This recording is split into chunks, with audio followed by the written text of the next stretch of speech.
Scary. I mean, not really on the pitch. We seen that we have so much improvements to do, but if you look at the background, what's shaping, rivals are getting scared. We have Omar Barada appointed as a new CEO. We are looking to appoint no other than Dan Ashworth. And this is the main story we're going to talk to you about today with no other than Mark Nurse as well.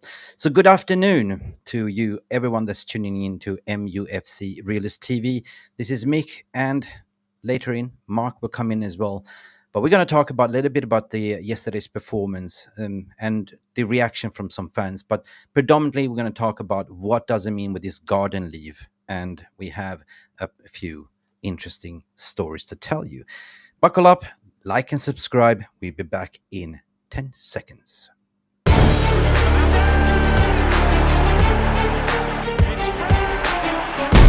Has the Premier League ever been more challenging? Right, wel. I feel welcome. Dit is mijn home and I want to achieve success. Okay? Hey, we are achieving success. Good afternoon, Mark. How are you doing? Chilling. Good afternoon, everyone in the VR room. Big up to you, Mick Ruby. How's it going? I know it's afternoon time, your time. Oh, it's tea time here. I'm drinking my coffee. Whatever you're drinking, cheers. Smash that like button because we got a lot of things to talk about. Predominantly, we're going to round it up in 25, 30 minutes, proximity time frame, Mark. And I don't know what you have installed, but how does it feel to be a Manchester United supporter today on this Monday? That's 4 in the bounce, Mark. 4 in the bounce. 4 in the bounce. It has to feel good. We weren't doing so well at the start of the season. It's been like a long preseason. And now we're starting to pick up wins, even if we're not playing great. And that's good because normally at the beginning of the season, it wouldn't be happening. We'd have lost or drawn that game. So we have to think positive and take it as it is. One game at a time. No. I mean, football is a result business. I understand. I know everyone can pinpoint what went wrong in yesterday's game, and everyone was complaining that we could have won 4-1, 5-0. It was like another good day at the office. But at the end of the day, what you look at is 3 points on the board, isn't it? 100%. 100%. And, it's like you can't be mad at that. We're the team in form, undefeated since the turn of the new year. It's one of those things where, we can pretty much try to keep this going and see where it hits us. And the trajectory looks like top 4. 100%, Mark. You want to know an interesting fact? An interesting fact is even the VR room, everyone that's tuning in, there's 3 teams that has been unbeaten in 2024. Do you know who those are? I think it's United, Arsenal, and Liverpool. I think. Fun fact. I get guys, let me guess.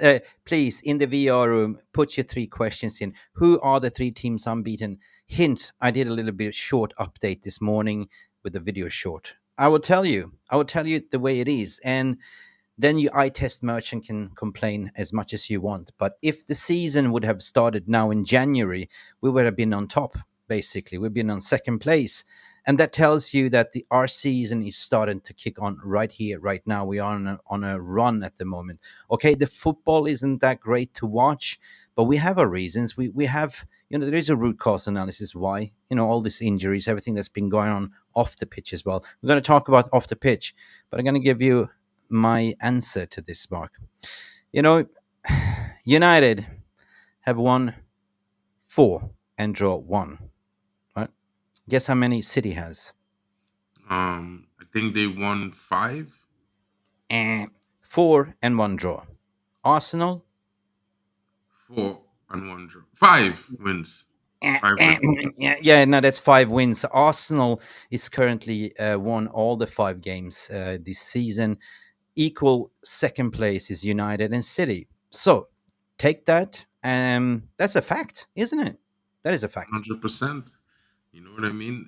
It's one of those things. I didn't think it was like that, to be fair. I thought City won more games. I don't know where I was thinking that. But at the end of the day, when you look at it like from that perspective, it's very positive. The performances will speak for themselves. As you know, the team hasn't had that confidence, that rich confidence in themselves so far. So it's good. No, it's confidence, 100%, and it's also confidence within the fan base. I mean, we've been stung by uppercuts, like the first period of the kickoff of the season, late 23, and now in 2024, right? So the performances wasn't great, and you kind of forget where we are at the moment. You're looking up at the table right now. We are like 5 points away from fourth, three away from Spurs, and there's like 12 games to play. Anything could happen, and we can definitely catch up, right?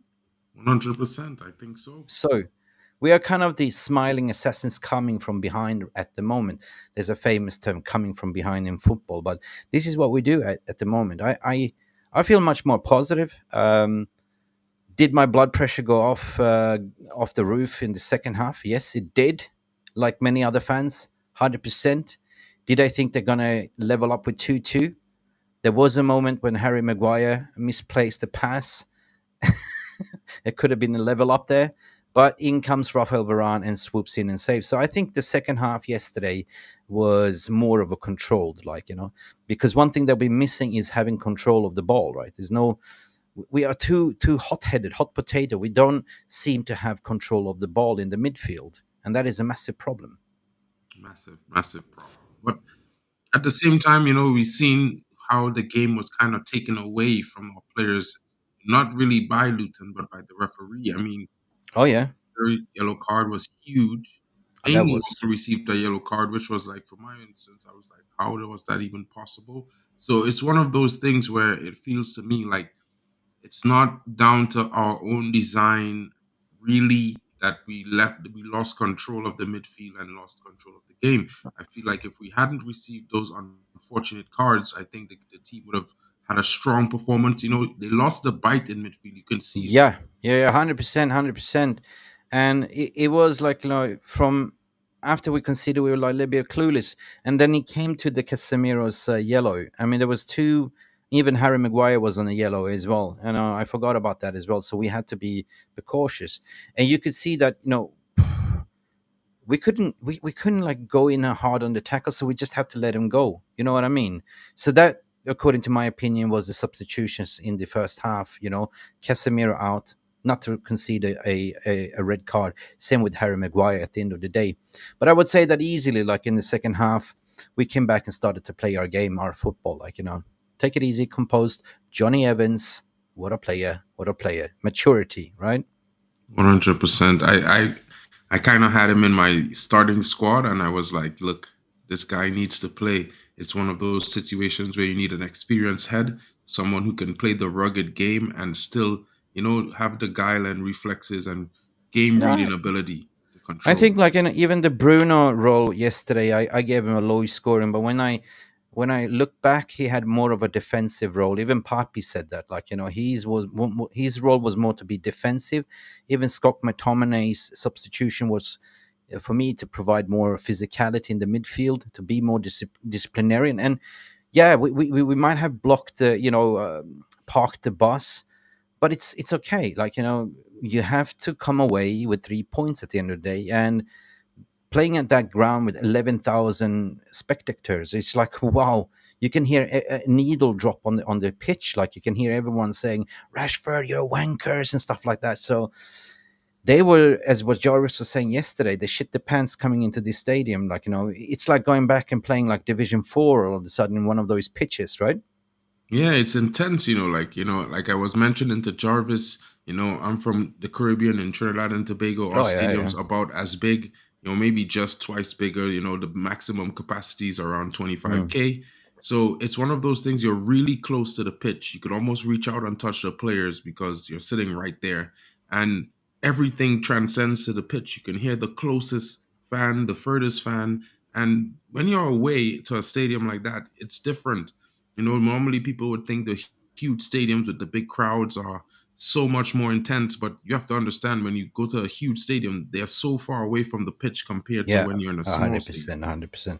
Guys, I can see, Mark, check your mic settings. You're cutting in and out. Can you increase your volume, maybe? Yeah, well, I just checked it, so I was about to ask you, Yeah, are you're you all good now. using You're good now. sound? Oh, you're all good. Anyway, everyone that's tuning in, good afternoon to you. We have a lot of things to talk about. Let us check who's in the VR room. Jarle Malmin is here, 100%. Stephanie Griffith is here. George Best is here. Who else? 13 likes. Oh, 13 likes. 13 likes. Old Man Evans, so good what Jarle Malmin is saying, guys. What else do we have? Stephanie Griffith, if United don't get that third goal, we struggle and wasteful again. Yeah, we were kind of wasteful. We had, I would say that at least four opportunities against Kaminsky, the goalkeeper. You know, we had a counter attack and he saved it. So man of the match, in my opinion, was Kaminsky, the goalkeeper. Right? If it wasn't for Rasmus Højlund, Gian Oates, I love that old atmosphere. I love the hate. This should make us play better. No fear. 100%. And when you see Rasmus Højlund that run his socks off yesterday, coming out with dirty, dirty shirt, then you know he put in a shift, 100%. Lewis Green, what you saying? Hello, lads. Not a great game yesterday, but 3 points is all that matters. Smash that like button and subscribe. 100%. Thank you. I believe it looks like this, guys. Smash that like button. Hey, thumbs up. Anyway, Viking Red, long time no seen. How you doing? How you doing, man? We're good. We're good. We're chilling, chilling. It's Monday feels good. Like four in a bounce. Four in a On the bounce. bounce. Yeah, Feels playing nice. Fulham at home Saturday. Yeah, we could do this. We could 17 do likes, this. 32 watching. Hey, don't do ball watching here right now. So anyway, that's a little bit of yesterday's game. The mood is high, the spirit is good. We are on a winning ways, and what's going on off the pitch is also positive. With the appointment of Omar Barada, Brian, how you doing? And also the latest news that broke out yesterday that Dan Ashworth has resigned from Newcastle, and that means that he's accepted an offer letter from Manchester United. We're going to talk to you about it in detail. But there was a tweet from Craig Hope from Daily Mail yesterday to say that he's got 2 years notice period. And I was laughing. I was laughing. Why am I laughing? Because it's just something like, gardening leave at the end of the day. And that could be changed with negotiation. Um, okay, let me be blunt here. Sensational stuff is sensational stuff, headlines. But the reality, in fact, is that, it comes from my experience. I have 20 years work as a global HR as a global talent acquisition as well, like recruitment, dealing with employment laws and everything. I know every single employment law in UK, New Zealand, Europe, UK, everywhere, right? Because I used to work in that capacity. Also been working as an intermediate in the football industry and when it comes to recruitment. So I know what I saw. This is 2 years. I've never seen anything like that. Why? Why? This is not a transfer. I read that certain people say we're going to put in a bid. Fabrizio Romano confirmed it earlier today as well that basically Manchester United will make a formal bid and proposal for Newcastle soon as they will try and negotiate compensation to have Dan Ashworth right now. But it's not easy. Talks will take place. It's over between Ashford and Newcastle after he said yes to Manchester United project last week. So let me just, I don't know. Do you have any questions for me, Mark, regarding that? Well, yeah, I was about to ask you some critical questions. So, like, Go ahead. based on your experience, generally speaking, what is the process of employing a C-level executive like Dan Ashworth? Well, from a headhunter's perspective, of course, you can take the scenario Omar Barada. That was a sort of a silent search, right? They knew they were going to replace Richard Arnold, but in the background, you appoint like an executive search firm such as myself to conduct this. And what you do is you sign an NDA with the candidate. You cannot share the information, and you negotiate basically. Once you get that candidate's approval, he signs off the offer letter. Boom, badabush, you can announce it. The thing with Ashford here, it's a direct poach by Omar Barada or the club itself, right? Everything is interlinked, right? So they have approached him, and basically he's linked with Ineos and Dave Brailsford, etc. So they've asked him, right, would you like to join this project? Like, he hasn't been with Newcastle for more than a year and a half, right? So normally you will base your notice period on how many years you served with the company. But this is a C-level appointment. His role is what? Sporting director at the moment, same? I Yeah, think it's footballing more director. like DOF, director of football. Director of football. So that is more of that's still a C-level appointment. But C-level appointments, according to employment law, has 6 months notice period. That is standard, right? So I've never seen in my entire career a 2 years notice period. That is insane, right? So I don't know if it's true or not, but in general speaking, um, when you give notice to the company, once you accepted the offer, you give notice. And this is what happened over the weekend. He gave notice to Newcastle to say, I've accepted, I'm leaving. And boom, what happens is basically there is a, depends on his employment contract when he signed with Newcastle, to say that you might have something called non-compete clause, right?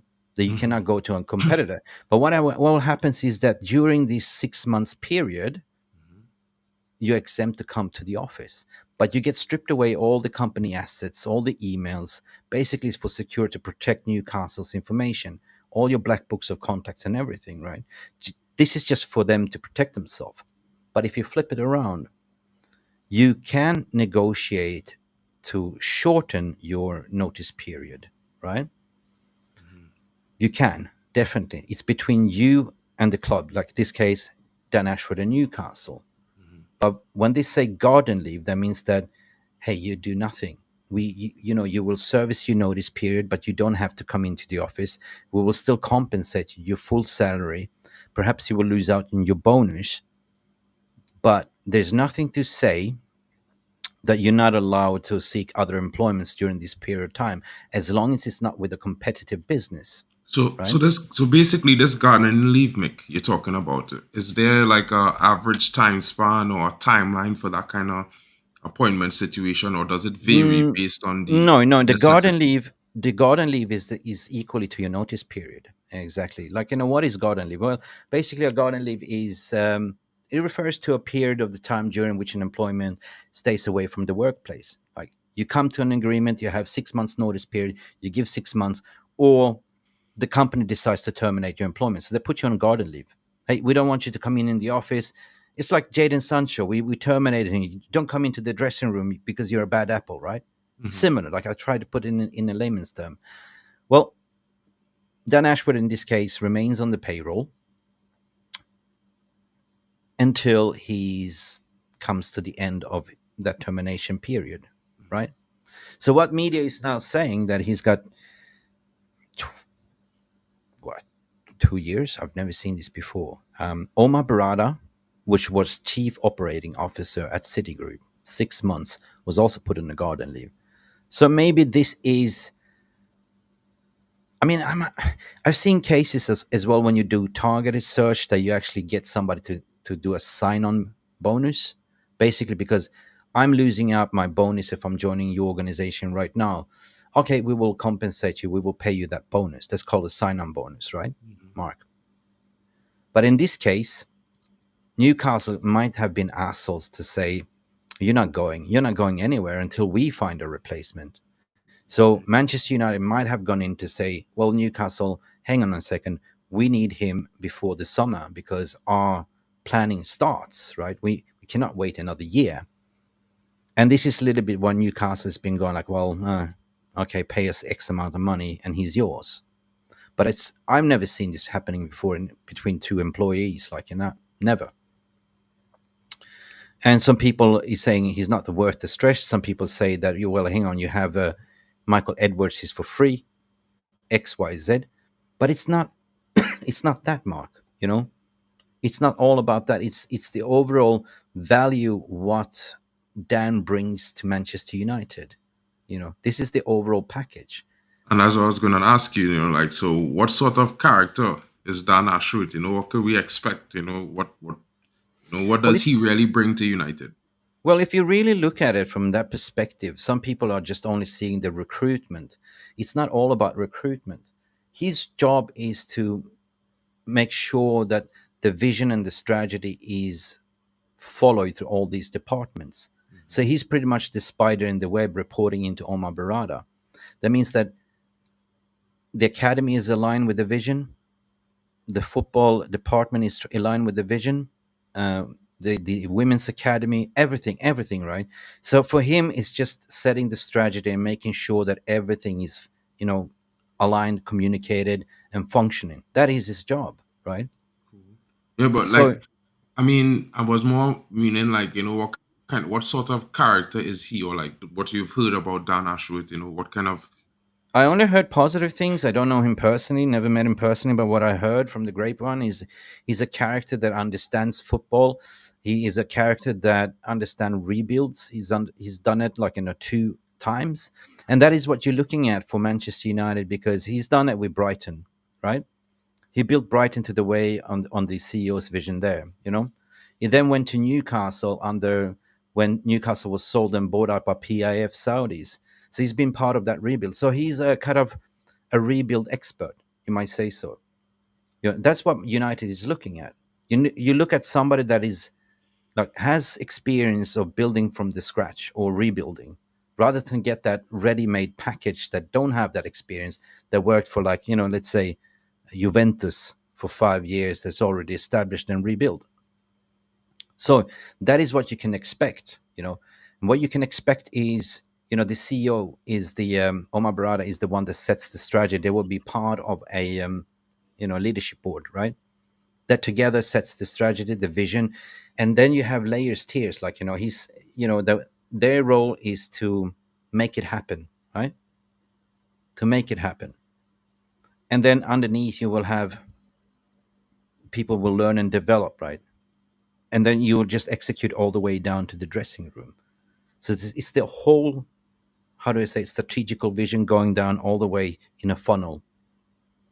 So it's a very, very difficult role, I must say. Very difficult role. You're on mute. I can't My hear bad, you. my bad. And I was just wondering, let's kind of round it up and bring it home to the fans, and let me see what more from a fan perspective. What sort of expectation levels we could have for performance, or what it will bring? How will he impact United in terms of like transfers out of the club, as well as transfers coming into the club, the Well, network? but the instant impact that you will see all this sudden is that United haven't had this structure before. That's the instant impact. You will have a team sitting and deciding together with Eric Ten Hag, together with the director of football, together with Omar Barada. There will be a team of three sitting and discussing, like the ins, the outs. How much should we spend? What kind of target should we have? And then you will have the head of recruitment will go and fetch the kind of players that it's been decided. So all of a sudden you have a structure in place.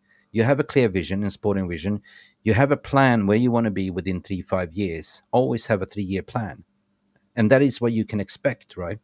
But on the other hand, Rome wasn't built in one day, so United fans need to have a little bit more patience because that is something that we don't have in this fan base, right?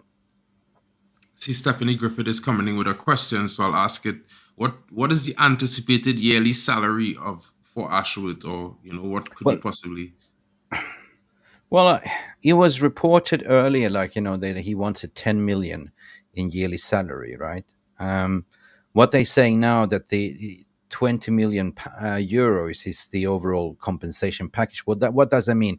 Well, that means that he wants 10 million plus he's losing out if he has 1 year notice period. Let's say he has 1 year notice period. That means you add on the extra 10 million that United is paying him out, right? For the remaining of 20 million. So that is the only conclusion I can make from realistically speaking. If you have 1 year notice period, yes, you have garden leave 1 year, boom, we will pay you that 10 million as a sign-on bonus. And all of a sudden it becomes 20 million, right? But that money, what I understood, is not coming out from the club's revenue. It's coming out from the Ineos payroll. So we all good. CGB is coming in here, and he's kind of, in a way, kind of like me, prospectively, in the sense that Ashford doesn't really excite him. His track record of signing players is not so good, and But the he's not been majority. signing. That's the thing. That's what I said. His role is not to sign players. It's the director of football that signs the player. I mean, the recruitment head of recruitment scouts and signs the players. So he's more the one above, to handle the academy, to handle the football operations, to be the number two under the CEO. That is the footballing director's role, to shape, like Ralph Ragning, for instance, open heart Yeah, surgery. Cool. And I see Tony Wonders coming in here saying Ben Foster's worked with him at West Mm, Brom Albion, and he said he's a top man who will get rid of troublemakers and yeah. bad eggs regardless of how big they are. And that's Mm, music to a lot of fans' ears, including yeah. mine. To be fair. I think Eddie Howe was also got the question. And he looked gutted. You can read his body language, right? Um, Mm. so he's done a fantastic job at Newcastle. There was a club similar to United. It was no structure at all. You had what's his name, Mike. What was the owner? Former owner, Mike. Of Mike Ash Mike Ashley. Mike Ashley. Yeah, it was a mess, 100% until they sold it. So you can argue to the point that Newcastle was in a similar position what we are right now. There was no vision, no structure. Didn't really care. Money, money, money. Stingy, right? And all of a sudden, you need people that could restructure the whole club and make it to a winning club. And look where they finished. Like from being like almost a relegation team to actually coming in and playing Europa League, like European Champions League and stuff. That's a massive leap, and that is the proof in the pudding, in the work, not only for Dan Ashworth but everyone that's been involved, right, with his recruitment, head of recruitment and stuff like that. Yeah, well, with that, hopefully, with the law of United and the what United brings in terms of what we financially are and what we are as a world fan base as Mm, a club internationally, maybe that will further assist in whoever comes in as the OFF, be it Ashworth, and especially probably assist the new sporting director because it will assist them to get yeah, better quality players and help sell players on because as we know, Dan Ashworth has a worldwide of contacts in his black book, or mainly maybe yeah, yeah. European contacts. So either which way it is, it's going to be beneficial because it's better than we have at the moment, in my opinion, as well. No, true. I mean, what could possibly happen here? I mean, I don't believe that Newcastle is going to be dicks, to be honest. Like, they still have a reputation, and, they are deeply disappointed, obviously, that he gave his resignation. Like, he hasn't been there more than 2 years, and he's going to leave. And of course, they got to find a replacement. Depends on what he's signed in his employment contract. Like, garden leave means basically, again, if I repeat, you're not you're not obliged to come into your job, but you got cut off from all the systems and informations, and but you still get your payment until you serve your notice period. But they can be dicks to say you're not allowed to start anyone. Legally you can actually start another job, but there's something called double taxation, which means that you'll be double taxed, right, for having two salaries all of a sudden. It happened to me. I know exactly what it is.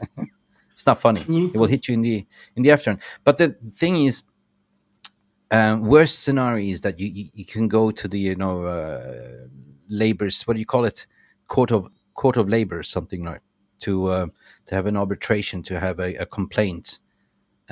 So there is protection. There is laws on the UK as well to protect employees over employers. You know what I mean? You have certain union rights there as well. So I see that this will be resolved.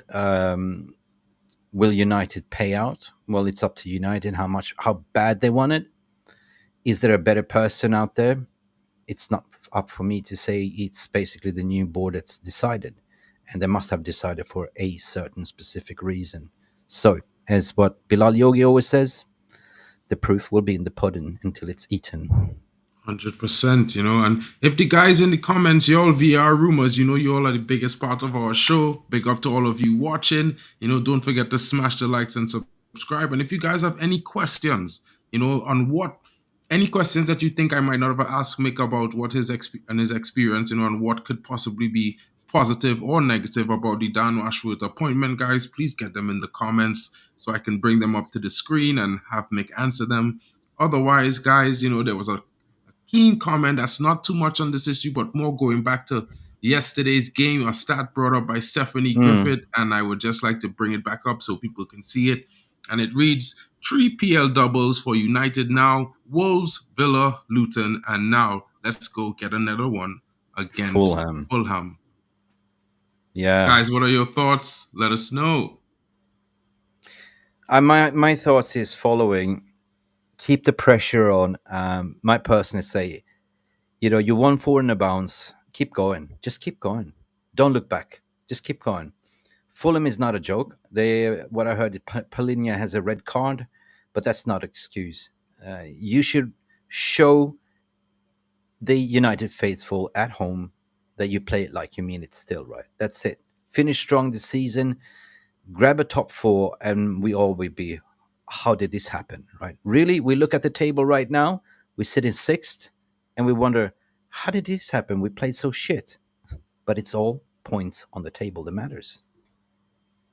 And I see Admiral Drex is coming in with a big question. What happens if United decide to wait and not pay? Well, this is the crux. I say United don't have to pay. I never seen any employee paying another employee, like, money for it's not a transfer. That's the thing, right?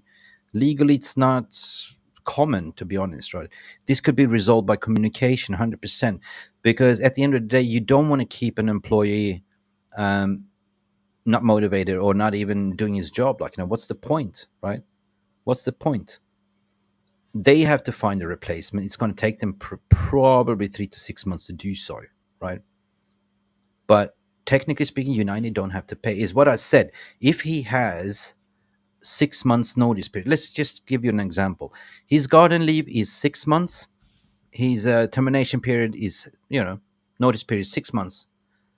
If you want him to join ASAP right here, right now, you will have to compensate, because this person will lose 6 months compensation for being on garden leave. You understand that? So it's more 100%. United paying Dan Ashworth the money. You know what I mean? Mm-hmm. Not to Newcastle, right? Yeah. Newcastle will get him off the books anyway. Like, it's a salary wage, which they don't want. Why would you have somebody there not doing his job for 12 months and pay him out? They want to get rid of him as soon as possible, because at the end of the day, that is money on the wage book coming off. FFP as well. Does this make sense, Mark? Makes sense to me, And another question, that I don't know if anybody else might be thinking this, but as in line with what Drex is saying, if we don't pay the money, what if United gets someone interim, or they decide to appoint someone else that will cost less, that probably might be around the same experience levels, like maybe say the guy from Southampton, Jason Wilcox, or maybe the guy from who Well, was at Jason Chelsea. Jason Wilcox were more for the academy player development, right? So in that case, they would just keep Arnold. Sorry, they would just keep John Murtough. And what if they bring in Paul Mitchell? That wouldn't change, or he's more of a recruiter. Paul Mitchell is a recruiter. He's not. He's not on that level. I think that the next level that you're talking about is a Ralph Ragnick type, right? Like a Somebody that Sam builds well. Jewell. Sam Jewell is it's a head of Sam Jewell. He's more of a head of recruitment. He's more of a recruitment network, recruitment scouting, this kind of thing. This is of a more visionary style, right? Something like Mm-hmm. Ralph Ragnick will do. They build clubs. This is a building block, right? And Okay, when I okay. say, repeat again, building, that means that you're in charge of everything below, all the women's team, the academy, the A team, the under 21s, and everything, and that you have the same communication, same strategy. Everyone is aligned with what's been decided on top here, which is the sporting vision. So let me make that clear. So Dan Ashworth is not the one that's doing recruitment. Dan Ashworth is the one that's making sure that the vision is being followed. Well, I see Ed Beretta saying here, I know it might be unpopular opinion, but Eric Ten Hag ought to be the happiest about the Ineos decisions making these moves above him was Woodward, Murtaugh, Fletcher, and Arnold. The new structure can only be better. Definitely agree 100%. with that statement, Ed Beretta.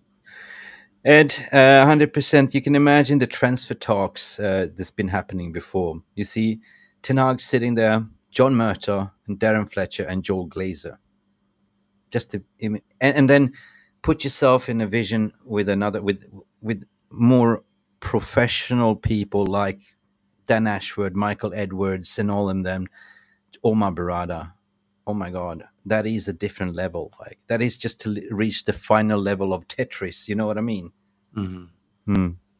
And I see Drex is asking again, are United still also looking to hire the services of Wilcox as well as Dan Okay. Ashworth? In my professional opinion, you will have a funnel. The way you work yourself up. You see this logically speaking. You employ the CEO. then you employ. It's just a funnel going down, right? In priority order. The first priority was to get the CEO in place. Then you have the footballing director of football. The next step will to go to get the academy, and then the head of recruitment, and that is a full complete cycle. So Okay. usually you will have that in a priority order when you do recruitment or hiring. I see GB is asking again. He's asking, has Dan Ashworth resigned or has he been put on leave by Newcastle? He's resigned.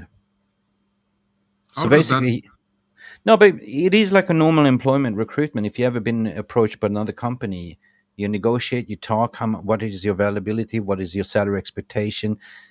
We need to know everything before we can make an offer. So United's not being mugs here. They understood. They've calculated everything, right? You also asked the question: can your notice period been shortened? Yes, it can be, but you have to do X, Y, and Z, and this is what's happening right now. But again, Okay. I'm saying I've never seen notice period up to 12 months or 24 months ever in my life. And the norm is for any CEO or C-level executive is 6 months notice period. Hell, even if you go to US, you have two weeks notice period. It's from country to country, right? I've been in a position when I had one of my heads leaving after 2 weeks. Like, hey, Mick, I'm going. See ya. 2 weeks to find a replacement. So that's mad. So trust me, I think Newcastle will have plenty of time to find their replacement. But is this a good appointment for United moving forward? Yes, it is. 100%. Yes, it See, is. Neil Driscoll is coming in asking some serious questions here. Is United going to sack Darren Fletcher? Uh, that's not up to me. What is his CV? What is his pedigree? I think he will be gone. Same with Murta as well. Seriously, if you do have, the smiling assassin Dave Brailsford, like Dodgy Dave, his job is to look at every single employee and what they do, and if they're, wastage of money, and he will get rid of half of the staff because he thinks it's overstaffed and people are doing too many jobs. It's like me coming to Trinidad Tobago, going into a service station, Mark. You're from Trinidad Tobago. At the till, when you're going to pay, there's one receiving the money and one punching in it in the till. Yeah, there's It that can for be sure. done by one job. Yeah. So, like like Ramos coming in saying he'd swap Luke Shaw for Dan Ashworth. I think that covered the bill. Yeah. True. Anyways, just snappy, just to have some clarification from my experience, though, that has the industry experience and legal knowledge of employment law. Just to sort of put it from an educational perspective, the way it usually works. Like, I've given you some case examples, and I'm here to say that I haven't seen his contract, but it's very unprecedented to see a 12 months notice period for somebody that's a lesser than a COO or CEO, right? And I just 100%. gave you an example that Omar Barada, that was chief operating officer at Citigroup, had 6 months notice period and garden leave. So I just find it very hard to believe that Dan Ashwood has 12 months or 24 months, to be honest. So, but that is just my opinion, though, and my analysis. See, Darker is thinking that we're crying over 20 million when we get something that's way more valuable. A I don't hundred think we're percent. crying, Darker. I think we're basically just asking some questions that might be of the interest to everyone. Some people might be No, he didn't concerned mean about the that. finances. Some people No, might he be. didn't mean that. Why are you guys crying over 20? What it means that this is so important for United. So we shouldn't cry over 20 million because this is the future now. Like, imagine if you don't go without having a structure for another 10 years. We already burned 1 billion and nothing to show for. So to spend 20 million of the right people and the right ilk that can formulate the structure and build from top to bottom to make us compete again, you will actually gain billions out of that in the long term. 100%. 100%. Yeah, you Guys, apply. You definitely. I mean, when you recruit, you definitely look at characters. Like, you look at cultural fit, but you're also looking at what can you bring to the table. Can you take us to where we want to belong? We have a vision. We have a plan. And during the interview process, they checked everything, all the tick boxes, and the offer letters on the table. Candidates expected. So let's see what will happen. Like, when can he start? 100%. You Wicked. know, and guys, this has just been Mick and Ruby, Mick and Mark. Macca, Getting our thoughts on, a little bit of information on what's coming out with United right now at the moment. It's it's very interesting as to what's taking place, the current form of United, the finishing of the takeover process, the minority stake investment, the ideas and the motivations of the new ownership, and the appointments that they're making. yeah. It's good. It's good, positive. And just to let you know, tonight we have very very special treat for you guys. We're going to talk about everything what we talked about, but more in depth, but also from an ex Manchester United player's perspective. We have a special guest on tonight. You will find out very soon. And it will be, I don't need an agent, but you actually do. We're going to talk about from an agent's perspective, player agents, being a player, being an ex Manchester United player. Do look out for that. It's going to be 9 p.m. at Jarvis's Corner tonight. You will see the thumbnail. I'm not going to tell you now, but it's going to be an ex United player and his life story, guys, and what happened to him. And he's also a player agent at the moment. So we are very excited to announce that later on this afternoon. Please do not forget to bookmark, like, and subscribe if you haven't to this video. It's just me, M&M's here, giving you a positive vibe in the morning. It's from people in the afternoon or in the evening anyway. So big up for everyone that's coming in. Mark, fantastic to see you again. Great to see you, Mick. It's good And to be on. Guys, before you leave, and don't forget to smash the like buttons, leave your comments and leave your criticisms, as well as don't forget to share it around. And if you're not too busy, hop over to Football Power, because Poppy is live. He's doing his day after match review. And Mick, I think he's probably hoping you would probably pop in and say hello. I will pop in. But brilliant, everyone. Thank you for joining in this late afternoon. See you later tonight. And don't forget, 9 p.m. UK time. See you later. Till the next one. Ciao.